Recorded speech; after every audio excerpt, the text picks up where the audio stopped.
Good evening, everyone. Hopefully, everyone's having a great day. We're having just a slight bit of snow here. Nothing much major here. We really could use some moisture here in Colorado. But it's author R. Weir. Hopefully, everyone's having a great day. We're gonna get right to it tonight. I've got an author who I was actually shared on a podcast with another author about her award-winning book a couple weeks ago. But we're going to spend time talking about her. But we're going to bring her up now. And we have Kristine Jensen with us. Hi, Kristine. How are you doing? I'm doing great. Thanks so much for having me tonight. Oh, yeah. Appreciate you being on the show. You, it was fun being on the podcast, getting interviewed about our books that all won awards from the Global Book Awards, and we'll talk about yours a little bit later. But it was fun listening to it. I don't know if I've been on one with three different authors at the same time, and we had two different people interviewing us. So that was it was interesting, and I have a feeling one of them was over in the UK somewhere. So It sounded like it. Yeah, I think he was coming from London, and it is really fun when you get to be on a show with other authors, especially authors that you probably wouldn't meet any other way. So I thought that was really cool. yeah, it was fun. So give us a little bit of your background. Tell everybody about the important stuff about you. Okay, let's see. I was born and raised on a farm in South Dakota. Left there and graduated from the University of Oregon with improbably a degree in film and television production, of all things. Moved to San Francisco, worked in film and television for a lot of years. I was in California almost 30 years, raised a son there. I'm now back at in Eugene, Oregon, where I graduated from college. I've been here about 11 years. And then you said South Dakota and on a farm. Yes. Where in South Dakota and what type of farm was it? So I grew up in Brookings, South Dakota, which is in the very eastern part of the state, almost on the Minnesota border. South Dakota State University is there. So it's not a super small town, but it's small compared to San Francisco. It's a town of about, I think maybe there's about 12 to 14,000 people, and then the college students. Um, my dad was not a farmer, but my grandfather was. He raised Angus cattle. We had horses and no sheep or pigs, but the neighbors certainly did. And I was a 4 H member and really loved living in the country.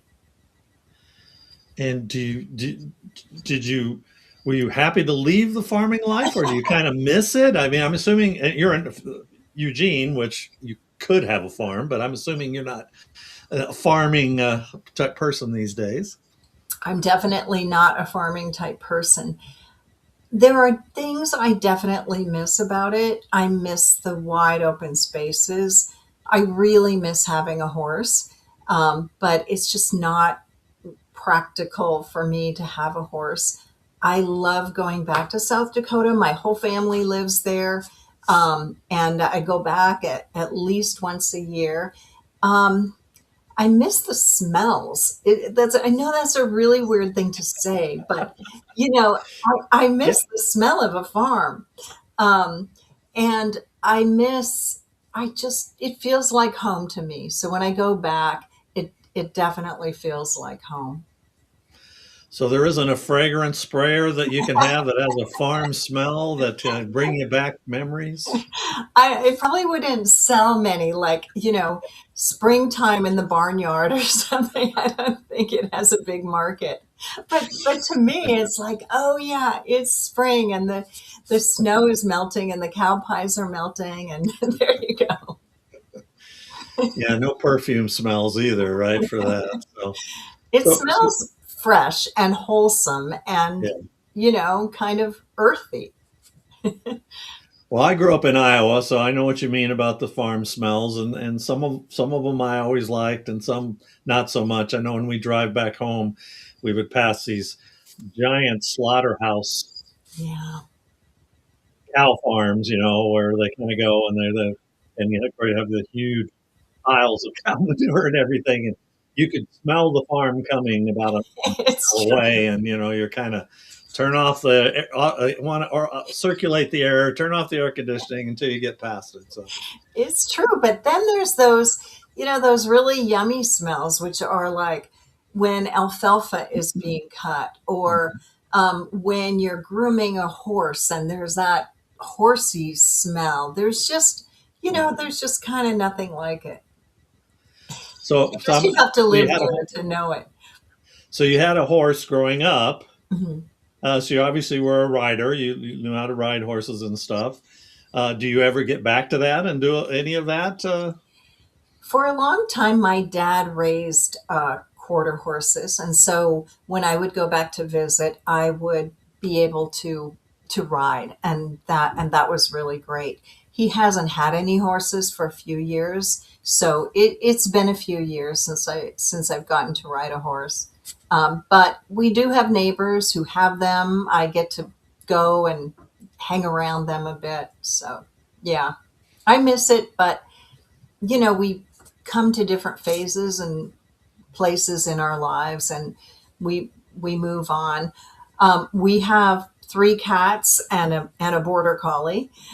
So I still am surrounded by animals, and although we live in town, we live up in the hills a little ways, and so we have plenty of deer and wild turkeys and squirrels. I've been doing dog agility with my dog for a few years, so I guess that's kind of similar to showing a horse in a way, but with your dog. Do you let the cats go outside, or are they indoor cats? The cats go in and out, and we have one of those homes where all the strays and ferals, of course, seem to find us because my husband and I have, big hearts, and the word is out. So we have three who are our cats, and then plenty of others that come around to say hi and see if there's anything to eat. It's a bit of a menagerie around here. Yeah, I mean, we have two dogs, but we used to have cats. My wife's allergic to cats these days. She used to have a cat growing up, but she got out of it, and she's like, can't really be around them anymore. But we're always worried about the cats going outside here because we have a lot. We do have coyotes and we do have foxes. I don't know if that's ever a concern with them going out, and maybe the dog's out there with them to protect them. I don't know if you, We don't have coyotes, at yeah, least that I've seen around. I'm sure they're up in the hills a little bit further, but yeah, knock on wood, no, no, no no. coyotes in the neighborhood.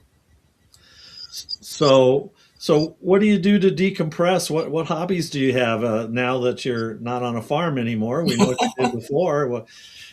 Working with your dog, obviously, you said. Doing the dog agility. Yeah.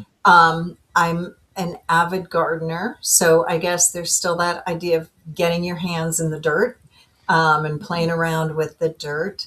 I love to read, so I read a lot. I'm in a book club. I am on the board for a nonprofit group called Encircle Films, and we show documentaries once a month in a local theater, and then we bring together a panel of experts to talk about whatever it is that we're showing in that documentary, and have an audience discussion after the film. So that's been really fun and really rewarding. We usually show films on different social issues. And so that's been a great way to connect people in the community. And yeah, it keeps me busy. And I work full time still. So there you go. Not always enough hours in the day. So Yeah. when you garden, are you flowers? Do you grow vegetables? What do you do in your garden? I love the flowers. I think I've pretty much talked my husband into giving up on the vegetables. That part of farming sort of hasn't transferred.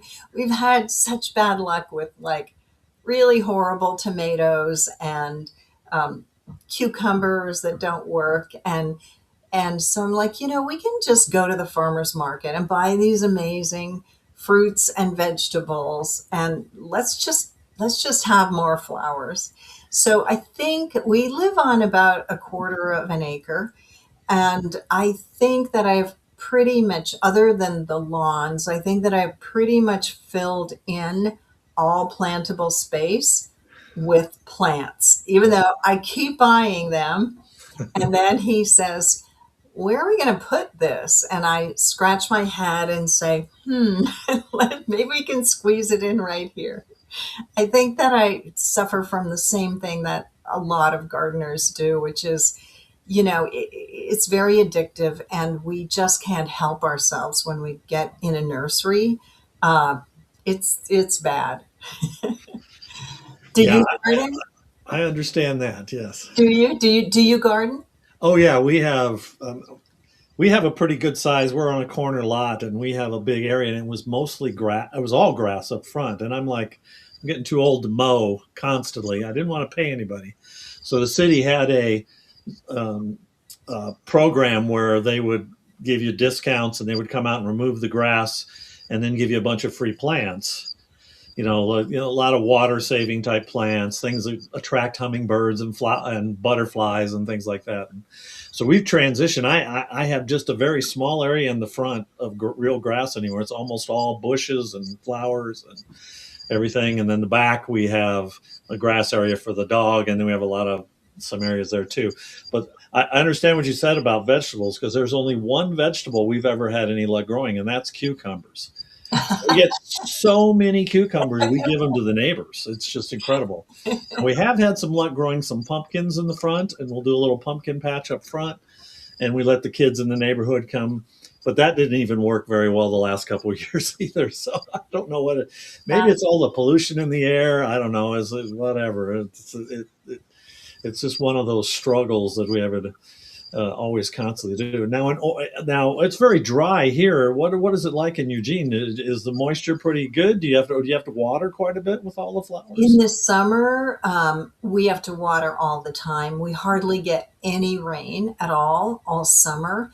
And normally we get a bunch of rain this time of the year. Our rainy season is usually from like November through March or April. Right. I don't know where we are with rainfall right now, but we are really behind. It's been warm, it's been really dry, and even things like my ferns, which normally I never would water them during the winter. And I'm noticing that they're starting to turn brown, and I need to go do some watering in February, which is unheard of. So my guess is that we're really behind in our rainfall total.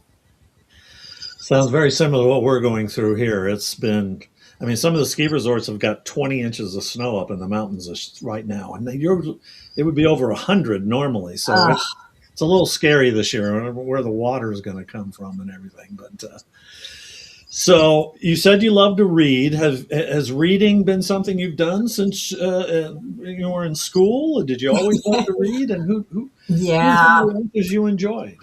I've always been a reader, since I was a little girl. I mean, when you grow up on a farm in the country, you don't have you don't have kids to play with that are right across the street or down the block. And I'm the oldest and the only girl, and playing with my brothers wasn't really something I wanted to do. But reading, I could do, and I could do it whether I was sitting in a tree or up in the haymow of the barn or perched in front of the heat register in the middle of the winter with the warm air blasting out. And I was the kind of kid, I think, like maybe a lot of us writers are like this. We're such voracious readers, and we would try to sneak our books to the dinner table or, under the covers when we were supposed to be asleep. So, yeah, I just read anything and everything. And oddly, I think it was about in middle school, I discovered plays. And the thing I liked about plays is that I could read them out loud and act out every part. Believe me, I'm a terrible actress. But there was something about being able to do that, that I just loved. And I think it had something to do maybe with my having an interest then in film and television production. And I ended up writing a ton of scripts for all kinds of different things. And originally I wrote with a partner on some of them, wrote screenplays. And I think I was just really kind of comfortable with that, with that format.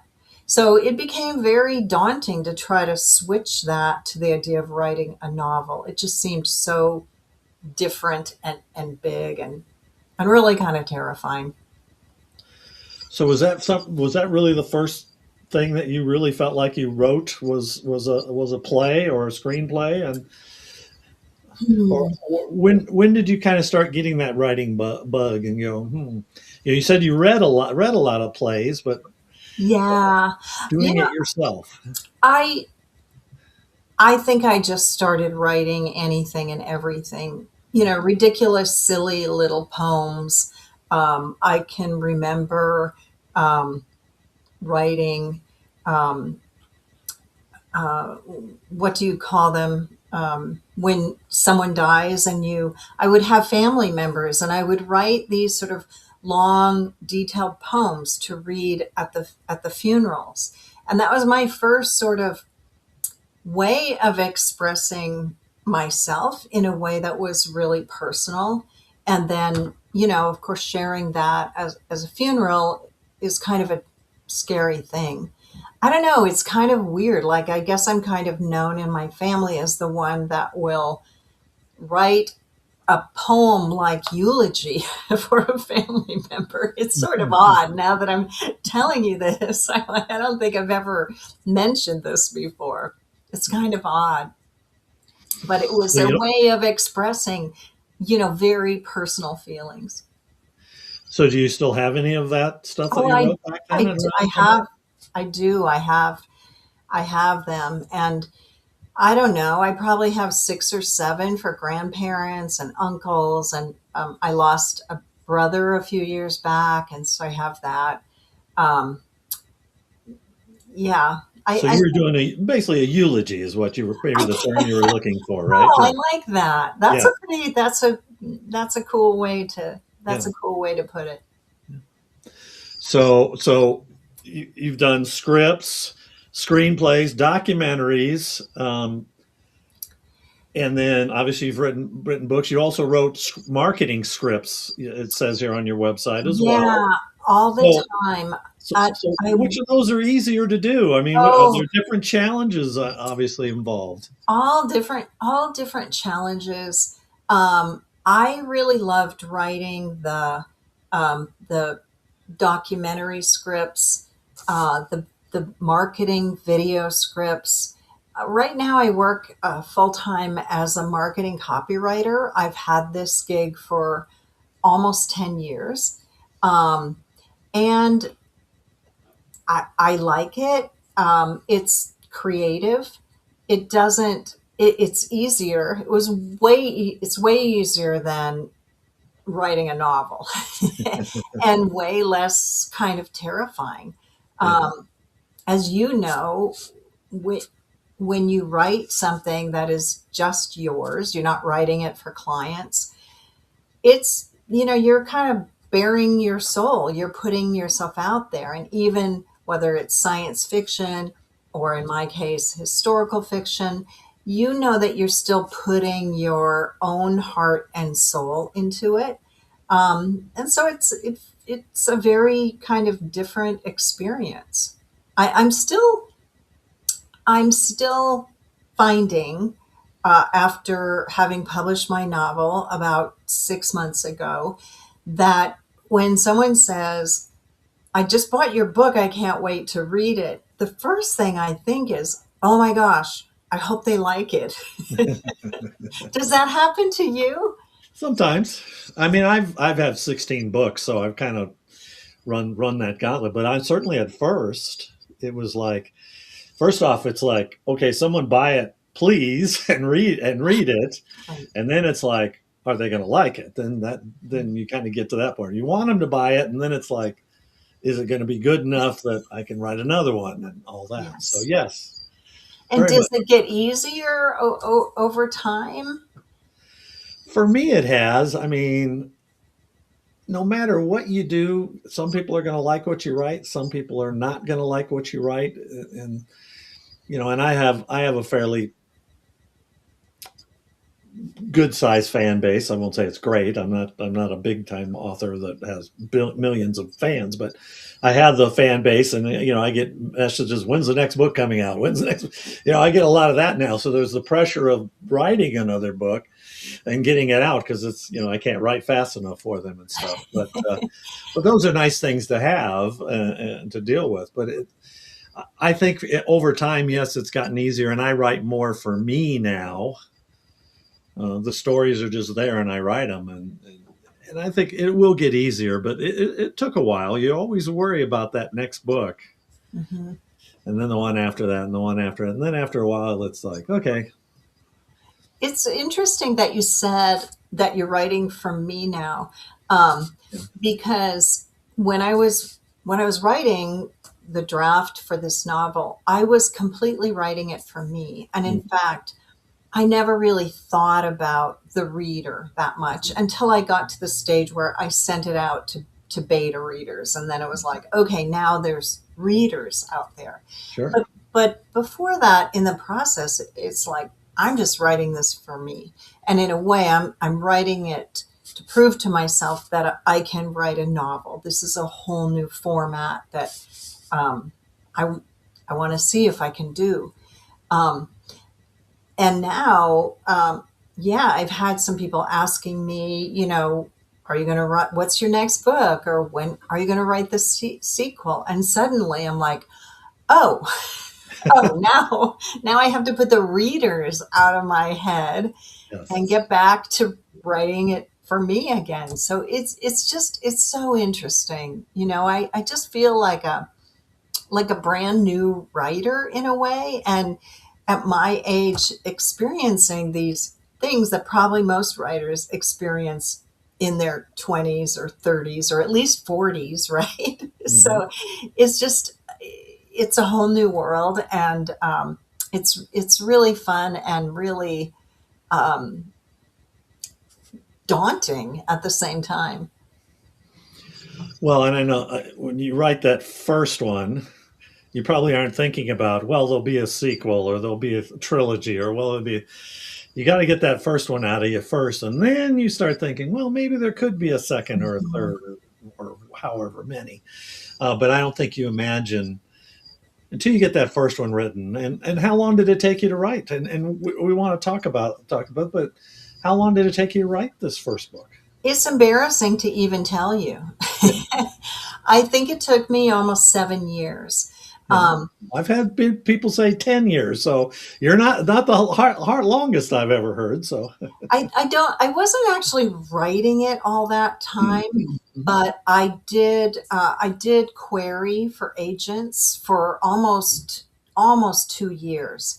And so I count that in that time period. sure. But I don't think I made very many changes during that time. I'd already worked with a developmental editor. I'd already done a lot of drafts. Um, I think I was at like draft 11 by the time I started querying. Um, and so let's say, I don't know, let's say maybe it took me about 5 years to write it. But I had a lot of learning to do along the way. I don't have formal training in creative writing, despite the fact that I've worked as a writer like all my life, basically. But I didn't know anything about writing a novel. So I had to take workshops, I had to read books. I read a lot, so I knew what I thought made a great novel. I knew the kinds of style that I liked, the kinds of novels that I liked to read, but I had to learn a lot, and I am completely still learning. Maybe you never stop learning. I don't know. I don't think you do. I mean, there's always a process. I've written 16 novels, and I go back to my early books and I read them and I go, "Ooh," like I feel like I've gotten so much better at it over time. But at the time I wrote it, I thought it was pretty good. So again, it's your taste. Maybe you change and the style changes or whatever, but it does evolve. So let's talk about your book because it's very interesting how it came to be and the background of what inspired you to write it. So go ahead and tell everybody. When my grandmother passed away in 1998, we found a box, and the box contained spiral notebooks, which were minutes from her Wednesday Club, which had existed for over 60 years. There were also photos and programs, and it was quite a treasure trove of information, really, because this group had started meeting in 1927 and had the minutes from those early years. They were a really interesting group of farm women who, it was a social group, but they also were really interested in learning about current affairs. And so their programs would cover what was happening in the world around them. They were a philanthropic group, so they raised money for needy families or different organizations. They took themselves very seriously. They ran the meetings with strict parliamentary procedure. They elected officers. It was really pretty interesting. And so I found these minutes. I carried them around with me from California, moved them to Oregon, um, thinking I will just publish these minutes and this will be this fascinating history. Once I got into it, I realized, 20 some years of the 60 years is missing. And the minutes, while interesting, are kind of dry, right? There's no real emotion there. Even when something big happened, like someone dying, it was recorded just very matter of factly. So it became clear to me that, yeah, maybe there's a gem of an idea here, but the minutes themselves are not going to be something I can turn into a book. And so I started thinking about how could I use the idea of this Wednesday Club and make for an interesting novel with, conflict, and emotion and all the things that make a good novel. And so I came up with the idea then of what would happen if a teenage city girl is dumped on a farm with her grandparents in the middle of nowhere. Um, and how might she be drawn into her grandmother's Wednesday Club of these older women, and how would they affect her life and maybe help her find a sense of home and feel loved for the first time? So that's how the story evolved, and in a nutshell, what the story is about. So here's the cover. And so were all these notes were handwritten? They were all handwritten. So did And your grandmother had really good handwriting or whoever wrote? well, there were a bunch of different secretaries, right? Yeah. So I think that she actually didn't join until the early 50s. So the women that were the secretaries in like 1927, their penmanship was incredible. If you've ever seen the flowery sort of penmanship, in the 20s and 30s, it's pretty impressive. But the notebooks were very unassuming, composition books or spiral bound notebooks. And of course, yes, they were all written by hand. In the early days, they were written in pencil. And, but they were very meticulous notes, like roll call was called, and everyone answered the question, uh, what is your favorite way to get rid of pests in the garden? Or, sort of, what's the thing you love the most about your mother? Sort of practical things. But then, they would talk about the current affairs, and they would have music committees. In the early days, they had a prayer they would do in the beginning, and they had a motto and a creed. It was all very, they took themselves very seriously. They have like their own logo or anything too. I mean, Well, it's they didn't have a logo, like but they t-shirts. did. They did make these construction paper covers for their yearly programs, and the yearly programs would tell who was hosting and what was the roll call topic and what was the program. Um, and they were, hand decorated, sort of, just really cute and unsophisticated. So, so I would imagine that the paper, being as old as it was, is probably very yellow and maybe fragile as well. You have it stored somewhere safely these days to try to protect it a little bit better. I do have it. I do have it stored very safely. I will be donating the minutes. There's a museum in the town of Brookings, South Dakota, that will take the minutes when I am ready to give them up. So um, because I'm working on a sequel, I'm not quite ready to give them up, and it would be kind of a daunting task to try to copy them all. But they really are a treasure. Yeah, I'm sure you're kind of looking when you're kind of maybe stuck, maybe looking back on some of it to try to give you a little more inspiration. I'm assuming for the sequel as well. Exactly. I mean, the interesting thing is that I am missing the 60s and 70s. So it's kind of strange in a way that I set this first book, Wednesday Club, in 1963 and 64, because I don't really know exactly what they did during that time, but I can kind of extrapolate it from the minutes on either side and from the programs for those years, which I do have. But I wanted to set it in that time period because I thought it was the very beginning of some really interesting things happening in the country. The civil rights movement was starting, women's lib was just starting.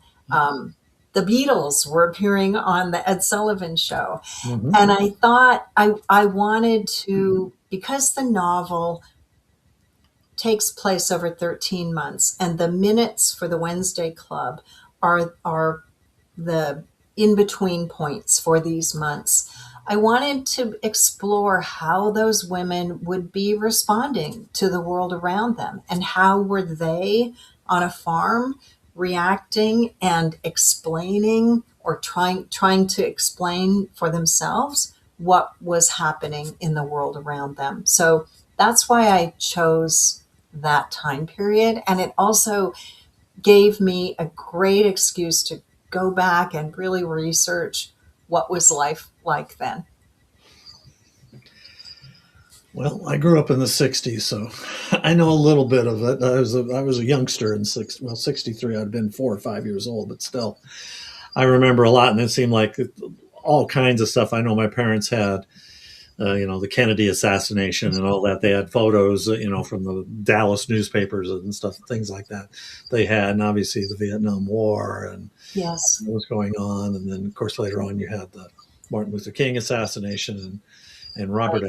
Robert Kennedy Jr.'s assassination. So yeah, it's Yeah. well, not Junior, but Robert Kennedy's assassination. Junior's the one who's now, but Yeah. yeah, so yeah, a lot of stuff. It was a very volatile time, and of course you had moon landings and everything else. So yeah, I think that's a good time frame. So is the sequel going to go forward any, or is it going to stay Yes. in The that? sequel is going to be 1969, when the world is really blowing up, right? Or the country, things are really intense.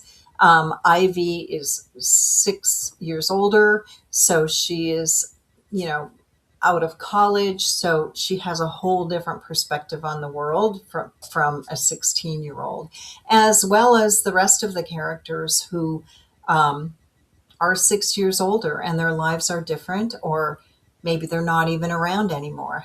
So it's fun to think about how are those characters going to change in the 6 years. Ivy is the protagonist. She'll have, of course, the biggest change, and I'm kind of looking forward to writing a protagonist from the perspective of an adult rather than a teenager. I found that to be really challenging to really figure out what was a teenager like, even though she was a city girl and more sophisticated than at least she felt she was than her country um, counterparts.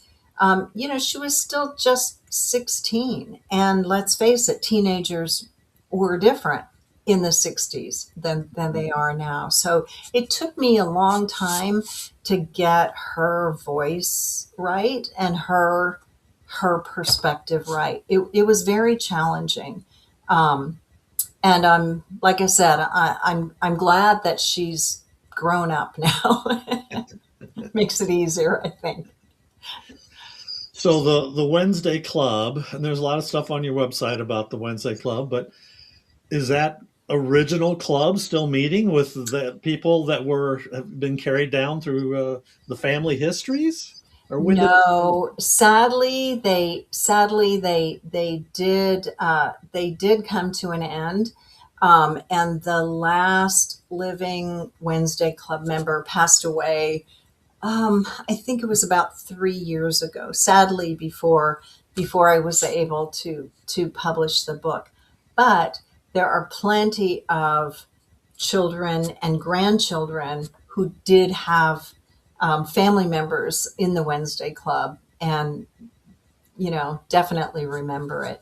If nothing else, like me, they can remember their mothers or grandmothers going crazy trying to get their house clean before the Wednesday Club came over, because it was a big deal. It was like a really big deal. You only hosted like once a year.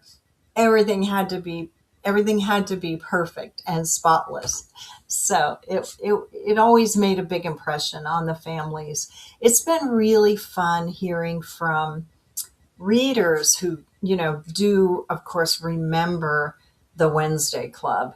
And the local paper, the Brookings Register, published an article about the book and the memories of the Wednesday Club. And I heard from so many people. Um, and I even heard from a 93-year-old woman now living in Texas who said, I think that my aunts and my mom were in that Wednesday Club, but I didn't really know my mom because she passed away when I was 3, and I don't hardly know anything about her.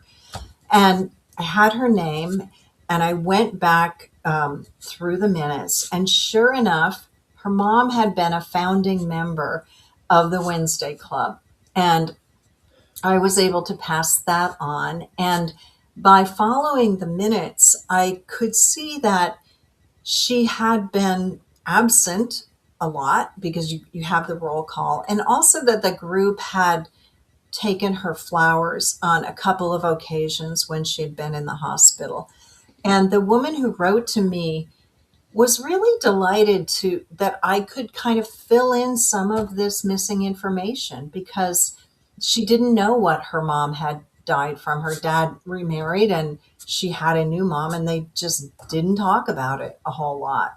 And so it was really cool for me to be able to fill in that piece of history for her.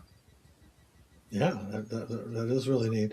Do you have any hope that now? Where did you find all of this? That you found it at your grandmother's house, and do you have any hope of you think you might be able to find those 60s and 70s that are I would missing, or do you so think? love that. You I kind of hold out hope, but they were such they didn't look like anything at all, these minutes. Right. So the chances are that, you know, they probably just got tossed out somewhere along the way. My grandmother was a real saver. She saved everything, um, as did my mom and me. So, Right. you know, we saved everything, but not every, you know, not every family is like that. I do really hold out that hope, though, that someday somebody's going to reach out and go, "Look what I found." Yeah. It would really be so cool for all of them to be back together again. So did you feel a real connection writing this story to your grandmother while you were writing as well? And were you really close to your grandmother, or did that kind of bring you closer when you're writing? Obviously, I'm assuming she had passed on before you had started writing She the story. she had passed on before I started writing, and I'm sure would have, you know, had no idea that I would end up with the minutes, or that I would go on to write a story like that. I was really close to her. We lived, next door in the country. They were right next door. They, in fact, had built a new house, and we moved into the house that my mom grew up in. I spent a lot of time with my grandmother, gardening, baking, sewing, and I think of all the characters in the novel, the only one that comes very close to being based on a real character is the grandmother Yeah. in the story.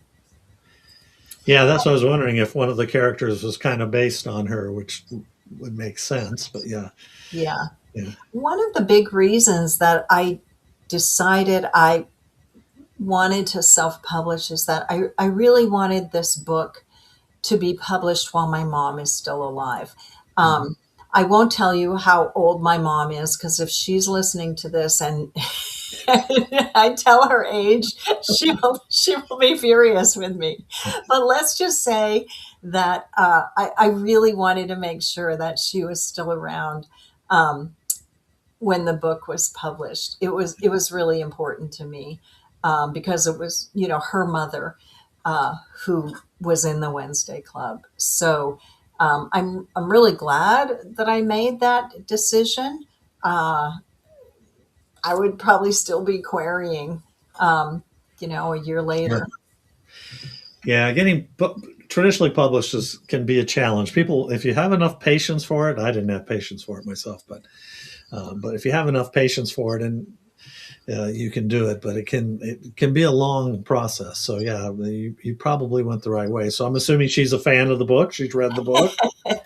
She's a big fan of the book. Yeah. The film, I mean, the book is dedicated to her and to my grandmother, which of course makes her very happy. And yeah, my success on this, I think, rightly so, feels like her success also. And so yeah, she's really tickled about it. And was she in the Wednesday Club as well? She was not. No. No, she never did join the Never Wednesday joined that, Club. huh? I No. think at some point in time, um, like in the 60s and 70s, it kind of became more for the older generation. They started, it seemed like, to not have a lot of the newer members.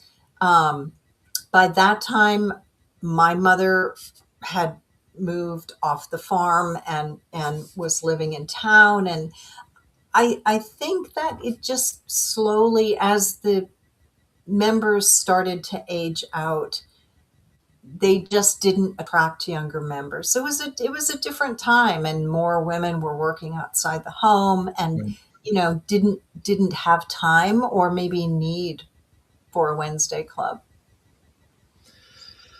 So I always ask this. We kind of answered the question whether you're indie or traditionally published. So what about when you're writing the book? Are you considered a pantster, plotter, somewhere in between? I think I can guess from the way you're talking, but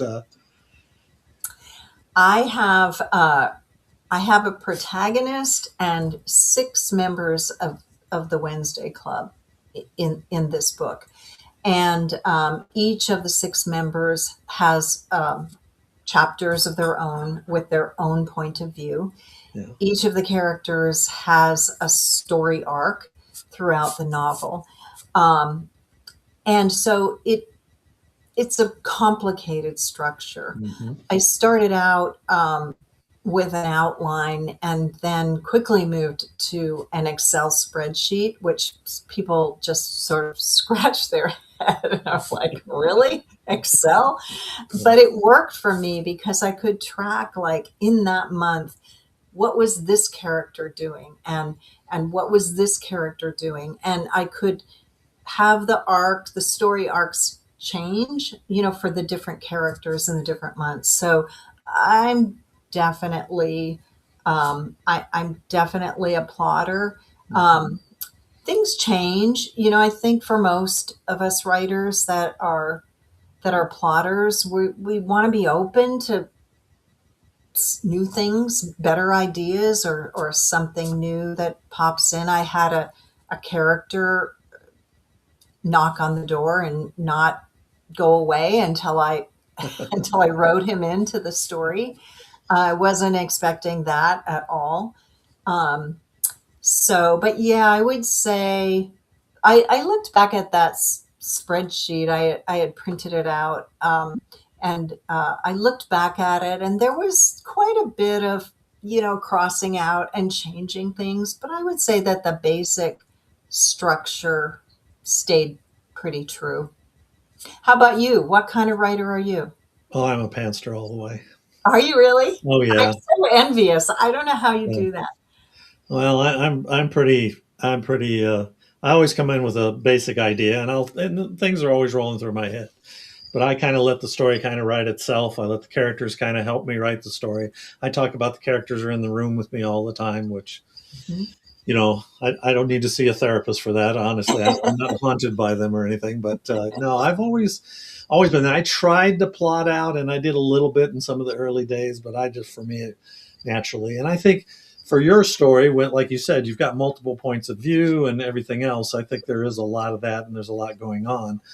Um, where I'm mystery crime and stuff, and I kind of just go and I occasionally paint myself into a corner too, and I have to kind of figure out a way to get out of it. So that it's fun sometimes, but I just can't sit down. I just don't write that way. I can't come up with all the ideas and put them all together beforehand.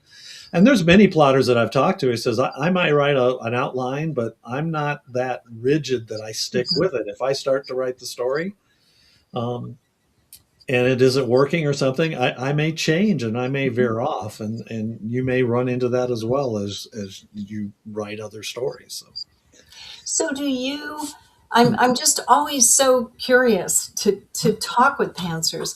mhm. Do you have the story, like, does the story develop for you at all different times of the day and night? So you have to go, uh, something comes to mind and you need to go, like, write it down so you don't Sometimes, forget it. Like, how does that work? yeah, sometimes. Usually, though, it sticks around in my head, and I'll get up the next day and write it. I've had stories like I did a serial killer book where I was writing from the point of view of the serial killer in some of the chapters, and when I had those chapters in my head, having to putting myself in the shoes of a serial killer, those I had to get up and write because they were in my head, and I had to get them out of my head just because of the way I was thinking and stuff. Mhm. But generally speaking, yeah, I just kind of just sit down and write, and I'm very much a streak writer too. I can write. I mean, a lot of times as I get close to the end of the book, I can just blow right through that last 30, 40,000 pages, words like nothing, where it's kind of a slog as I get going. And then it just kind of, I build momentum to the end and stuff like that. So, yeah, but it's always evolving and changing in my head too, the story. And sometimes I'll be surprised. I think it's going to go that way. And nope, it ends up going this way instead. So, and so far at least it's worked for me. So, And but I have you think in had mystery any and crime you can get away a little bit of that because I'm discovering things as an investigator, just like an investigator is a discovering things. So, and that's the way I look at it, at least for me. Yeah, that's cool. That makes sense. Yeah. And have you had any books or stories that you've just given up on, that you're like, well, I guess I don't really like this. I'm going to go do something else. Has that ever happened? Not too much. I've had a few chapters here and there where I might toss it out. I've even written a chapter two different ways because I didn't like the way the first one is, and then I'll write a second version of it, and I'll decide which one later. But pretty much, I've not really tossed too much out. I probably should have, but but no, I kind of go along and get the story, and it kind of comes together. And I have beta readers that help me too, and um, but I've always think I come up with a good idea and just run with it and see where it takes me sometimes. So far I haven't had to throw too much out. I do have some old novels in here that I wrote years and years and years ago that'll never see the light of day. They're in a fire safe over there with an old typewriter printed up and old word processing and stuff. So Nice. Never know. Maybe you should go back and look at them and they need a lot resurrect. of updating just because the times have changed. Unless I wanted to put it back and make it a period piece, but I always find it challenging in a period piece, and I'm sure you had to run into that too. You know, you've got to make sure you've got the setting correct and the clothing correct, and there's the technology. There's hardly really any technology. It was over the air TV in those days in the '60s, and color TVs were pretty rare at that time as Yeah, well. So yeah, it's all you have to do a lot of research when you're going back in time. I did. And part of that was like super fun for me. If you think about farm women, like it's also the recipes, like what are they cooking and what are their kitchen utensils like and what are they buying with their gold bond stamps that they're collecting. And, so it was really, really fun. And my mom had found a big pile of these periodicals called Kitchen Clatter, which were written, they came from some town in Iowa and they were for farm women. And they were a wealth of information. They had photos, they had recipes, they had like, what was the latest needlework or handiwork that the women were working on. And then there was, Life magazine and um, 17 magazine and so Sears catalog was really great for seeing like what were the latest appliances and utensils. It was that part was really, really fun. One of the challenges was how did people speak then, and what slang that we would use now, or words or ways of speaking, I had to be really careful about. And that was one way in which the developmental editor, um, who was older than me and grew up in that time, she was so, so helpful in that way. She could guide me past language or expressions that Right. really just would not have been used in that time. It's fascinating. Maybe you'll have to put out a Wednesday Club recipe book someday, huh? I do have You have enough recipes. as a giveaway, instead Yeah. of a bookmark, I do have a chocolate cake recipe. The In one of the chapters, Florence is so upset, and she's making a chocolate cake, and she's so upset that she just eats half of the cake herself. Uh, and so I give away Florence's chocolate cake recipe, which is really a great recipe. It was my grandmother's favorite chocolate cake recipe. And you've made the chocolate cake yourself? Oh yes. Yeah. Oh yeah. I Many might times. have to get a hold of that one. So I'll my send daughter it to loves to you. bake. So I'll send it to you. yeah. All right. Well, we've gone 54 minutes here, so we'll wrap up with the last few questions here. So I always ask everybody on the show. Bringing life to characters is the name of the show. So what is it you look for when you're creating? And you obviously had some material to work with a little bit, but you probably didn't. There's not a lot of characterizations in the stuff that your grandmother had. Like you said, they were just minutes for the stuff. But what is it you look for when you're creating those characters? And obviously, you had to create characters for the '60s, so different different personalities then, as opposed to, like you said, today and all that. So what did you have to do there to get those characters to jump off the page? I had to create really distinctive characters because when you have that many points of view, you really want to make sure that the reader is not getting confused, right? Mhm. So I ended up using characters in different ages. So of course I have a teenager. I Mhm. have a young mother with three kids who's in her 20s. I have a woman in the 30s, her 40s and 50s. And I really loved the idea of these intergenerational friendships that could happen. Um, I spent a long time before I started writing creating very, very detailed character notes. So for each Mhm. character, I had about 3 pages of notes of, you know, what do they wear? What are they afraid of? What's their biggest motivation in life? How would you describe their personality? What is their backstory? What do they fear the most happening? And I also looked through the Kitchen Clatter magazines and the Life magazines to find photos that I thought would represent those characters. Um, and so I would have that photo there along with the character descriptions so that when I was writing their chapter, I could really get into the mindset of that character and make sure that they were very distinctive. And they have different voices. I one of my characters is a sort of a quirky, naive, uh, sort Mhm. of goofball. And so she was a lot of fun to write. And she is actually sisters with another character who is very uptight and critical. And, so the two have their own kind of conflict going on. And so I think just coming up with really distinctive characters if you're writing multiple points of view so that the reader can latch on really, really early to, oh, now I'm in Batilda's chapter and I have a sense now for what she's like. How do they dress?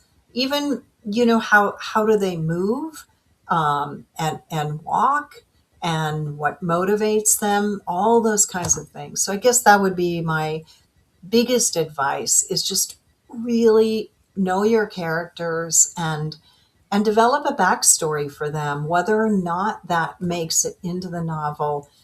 Knowing what is in that character's heart and what motivates them is just really important.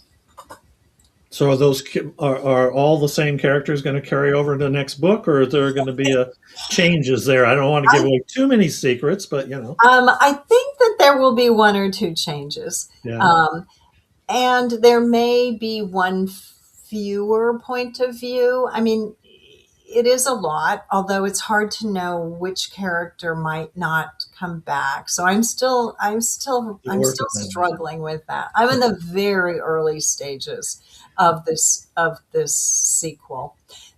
I, yeah, That's okay. We don't want to give away too much yet, and it's still in not much to development. give away at this point in It's time. still working on it. Still working on So so you kind of told us a little bit before, but what advice do you give for aspiring authors who want to write books? it. Boy, I think a couple things. One is just perseverance. Perseverance.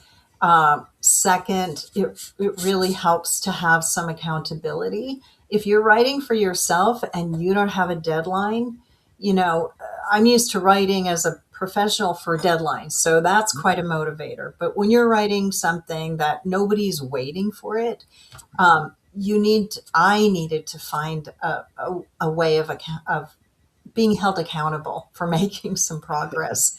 Um, I had I was in two different writers groups, and that was really, really super helpful. We would check in regularly, and it's pretty embarrassing if you meet once a month and, you know, you meet a month later and you haven't made any progress. Well, that is, that's not too good. So, so accountability. And then I think the third thing is just be careful about censoring and editing too early on. For me, it was just really important to just keep making Mhm. progress. Because the thought of, 90 or 100,000 words was really just so daunting to me that I didn't dare stop and do a bunch of editing because then I would just wouldn't make any progress. And don't forget to reward yourself along the way. I can't tell you how many new pair of shoes I bought during the writing process.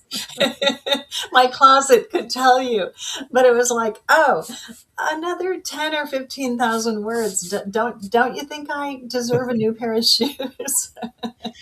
Thought maybe you bought yourself a new computer each time you read this. No. Oh, it's time for an upgrade, right? Yeah. Um, So, is there a book you want to write that you haven't written yet that's kind of outside of this norm? Are there any other ideas that kind of been flowing through your head? um, I have an improbable romance running around in my head. It might be a little bit too autobiographical at this point, and I would need to really change it up to protect the innocent. Not a romance novel like we think of romance novels, Yeah, um, but a love story, an improbable love story. yeah, nice. So, any other advice on marketing to get yourself out there? What are you trying to do to get that book in front of people? Yeah. Before I had published the book, when I was still querying, I created my website and I started blogging because I wanted to build, I knew it would be important to build up um, an email list. And I'm still working on that, but I have quite a few subscribers. And that was really great because then when I was ready to self publish, I created a launch club to help me spread the word. Mhm. And I reached out to those people who had been, hearing about my progress. They knew that I was writing the book. And so there was a little bit of excitement built up for them. And I could ask them as a part of my launch club to help spread the word. And that was really, really successful. Um, I'm not huge on social media like I should be. Um, but I'm not. I've been, doing the podcasts. I guess the advice would be just get yourself a website, and if you're at all able to write blogs regularly and build up a bit of a following, that's a really great thing to do. Yeah, that's good. That's always a good thing. So here's your website, and you also gave me your LinkedIn as well. So, and you have a fairly detailed website too. You have a lot of pages there and a lot of good information and about Wednesday clubs and other people's clubs. It looks like you have some stuff on there as well about people who've kind of created their own types of clubs like that for gathering as well. And you can sign up to get your newsletter blog as well, I'm assuming. Yes, that's right. There's a sign up there, and I'm really I'm really interested in this idea of how do people find community, especially now in these times. Right. We can all feel a little bit of isolated. So yeah, I'm starting to feature stories about um, not Wednesday clubs per se, but the notion of a Wednesday club, of Mhm. how people, especially women, find community. So I've been featuring some of those stories recently. Yeah, and that's great. So I think that was all. Do you have any events you're going to be doing down the road anywhere, going to anything, book signings or anything for you? Um, I have a couple of book signings in the future, and I'm planning to go back to the South Dakota Festival of Books Mhm. in September. It will be in my hometown in Brookings Mhm. this fall in Yeah. September. So I'm definitely planning to do that. Well, that's good. You get to see the family, get to stay Yeah, at the farm, huh? exactly, Yeah. for sure. Okay. Well, I think we covered most everything. We're a little over an hour here. Anything else you wanted to bring up or mention?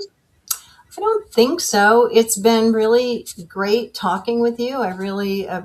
appreciate the opportunity, and it's just so fun for and me as a fairly new author to talk to somebody with more experience and just other authors in general. It's really inspiring to me. Yeah, I mean, I always enjoy the podcast. I enjoy talking with other authors, hearing about their journey. Everybody kind of has a different way they got to where they are, and so it's a lot of fun. So yeah, if there's other podcasts that Mickey can get you signed up for, definitely do what you can because that helps get your name out there. They've been really fun. I've met some great people. Yeah. Well, great. Well, thank you, Kristine. I appreciate you being on the show. I don't know if we'll run into each other down the road. I'll be in South Dakota in June for a different book event, the Wild Deadwood Reads, but I was going to send you that information. I think I mentioned that when we had talked before. I need to send you that. So that may be an event you want to look at down the road as well. A lot of authors there. And Thank you. yeah, I'll but trade you for a best chocolate. of luck to you and good luck on book two. Thank you so Yeah. much. Yeah. Okay. It's great Okay. talking with you. Yeah. Take care. Bye. All right, thanks everyone. Just wanted to say my next guest is going to be next Monday night at 6 p.m. I'm going to have Jim Nesbitt on. Jim's been on before. He has a private eye series he writes, and he's got a new book, and he asked to be on the show. He said, "Randy, please, can I plug my new book on your show?" I said, "Sure." So we squeezed him in. But it'll be next Monday night at 6. And then we got another one the week after that. But thanks everyone. Take care. And we will be chatting with you next week.